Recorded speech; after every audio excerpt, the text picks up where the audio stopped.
नमस्कार शेतकरी मित्रांनो, शेतकऱ्यांसाठी एक चांगली बातमी आहे असं म्हणायला हरकत नाही. सध्या विधिमंडळाचं अर्थसंकल्पीय अधिवेशन सुरू आहे आणि या अधिवेशनामध्ये राज्याचे मुख्यमंत्री देवेंद्र फडणवीस यांनी शेतकऱ्यांबाबत अर्थसंकल्प सादर करताना पुण्यश्लोक अहिल्यादेवी होळकर शेतकरी कर्जमाफी योजना जाहीर केलेली आहे.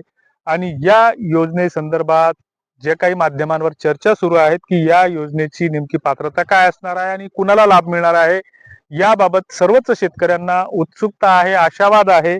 आणि अशा स्थितीमध्ये नेमका कुणाला व कसा लाभ मिळणार याबद्दल अनेकांच्या मनामध्ये संभ्रम आहे आणि तेच जाणून घेण्याचा प्रयत्न आपण या पुढच्या एका मिनिटामध्ये करणार आहोत. की जी काही पुण्यश्लोक अहिल्यादेवी होळकर शेतकरी कर्जमाफी योजना जी सरकारनं जाहीर केली आहे, तर या योजनेअंतर्गत पात्र शेतकऱ्यांचे 2 लाख रुपयापर्यंतचे कर्ज माफ केले जाणार आहे. याच्यामध्ये पात्र शेतकरी हा शब्द वापरलेला आहे, सरसकट असं म्हटलेलं नाही. आणि हे कर्ज जर तुमचं 3 सप्टेंबर 2025 किंवा 30 सप्टेंबर 2025 पर्यंत थकलेले असणाऱ्या शेतकऱ्यांसाठी लागू आहे. वेगवेगळ्या ज्या काही माध्यमांमध्ये बातम्या आलेल्या आहेत, तर या तारखांमध्ये काही बदल होऊ शकतो, कारण सरकारचं अधिकृत परिपत्रक याबाबत येणे बाकी आहे. ही फक्त घोषणा झालेली आहे.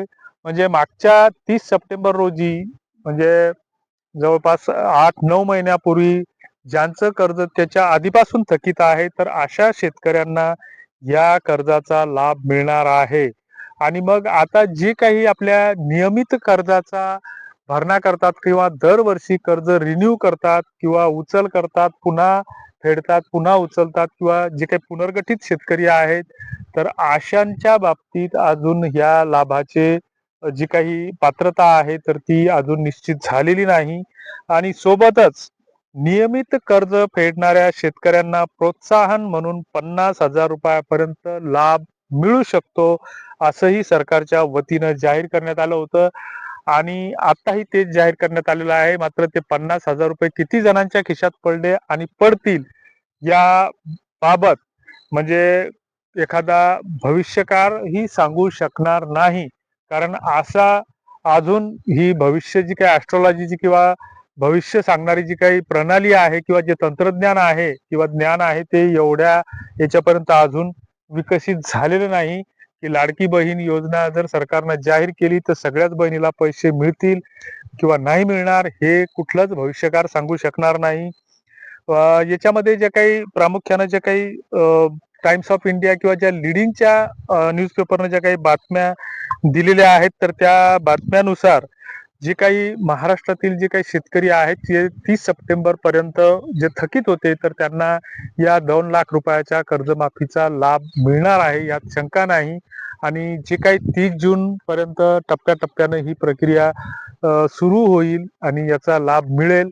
त्याच्यानंतर जे काही नियमित कर्जाचा भरणा करणारे शेतकरी आहेत किंवा बऱ्याच शेतकऱ्यांची अशी अवस्था आहे की ज्यांनी कर्ज घेतलं आणि ते फेल्ड मागच्या वर्षी, परंतु काही कारणास्तव त्यांना कागदपत्राची पूर्तता करताना आल्यामुळं म्हणा किंवा अन्य कारणामुळं त्यांना नवीन कर्ज घेता नाही आलं, वर्षभरापासून ते कर्जापासून वंचित आहेत.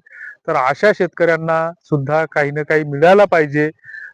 किंवा जे काही शेतकरी असतील, सातबारा धारक असतील, तर यांच्यासाठी सरसकट लाभ हा सरकारने जाहीर करायला पाहिजे की प्रत्येकाला काही ना काही दिलं पाहिजे. नाहीतर मग काही जण तुपाशी राहतात आणि काही जण उपाशी राहतात.